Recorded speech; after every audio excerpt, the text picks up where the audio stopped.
Welcome to the High Ground Podcast. I'm Stevie W. And I'm Callum. So today we are starting a new topic.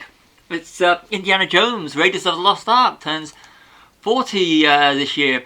In June the 12th, 1981, we met Indiana Jones in America. Well, the US did, and we had to wait till the 30th of July.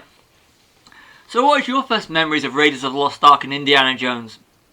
My first memories are actually Indiana Jones and the Last Crusade.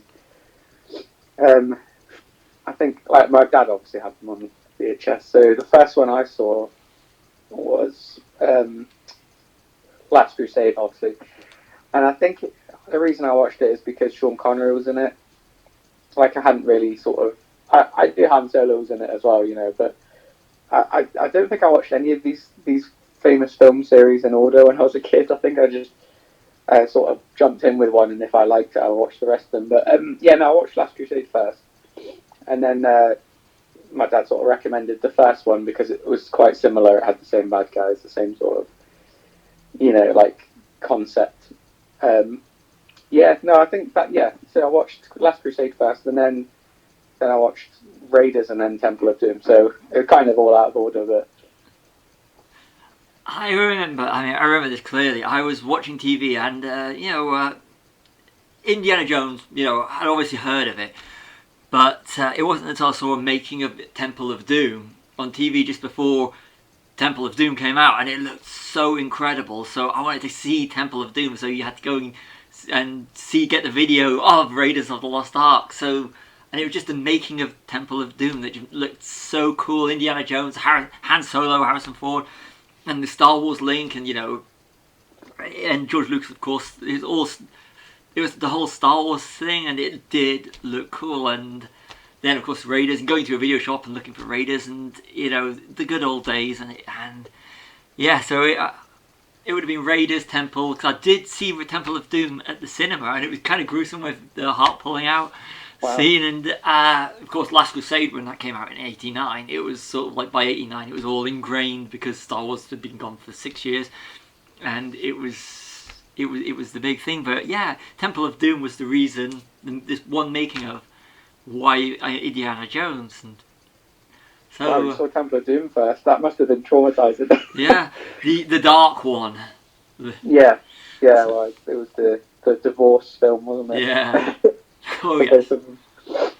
Yeah, I think it's interesting you mentioned the Star Wars link, because that was also the same thing that sort of deceived everyone with Blade Runner, wasn't it? Yeah. Han Solo's in this, they thought it would be good, or they marketed it as a Harrison Ford film. It is a Harrison Ford film, but like, I think going into Blade Runner at a young age, at a Star Wars age, or an Indiana Jones age, you'd especially be like, what the hell's going on here? I mean, I know that's how I was. But I was. It's interesting. It's a film that rewards you upon reviewing, isn't it? Yeah. But whereas I think Indiana Jones, it works because George Lucas is involved as well, and Spielberg was like our childhood director, wasn't he? Yes, definitely. He made great family films. He did. Yeah. I mean, come on. I mean, we're not fans, but E.T. Yeah. You can't argue with the impact, but it's just that we're not personally. No. But we can't say anything bad about Jaws, because Jaws is an absolutely incredible movie. So I think the thing with Spielberg is he also handles child casts really well as well. Yeah. Like there's a lot of casts he uses with children that I don't find annoying, because usually when a kid's in a film, I automatically think, oh, it's kind of annoying. I mean, I actually ironically call it the short round syndrome. Yeah. I used to find short rounds really annoying, but he's kind of sort of cute now, isn't he? I like it was just it was a different dynamic for Indy after Raiders. Yeah. So but that's it. That's our first memories of Indiana Jones and Raiders of the Lost Ark, the first in a new series. I'm Stevie W. I'm Callum.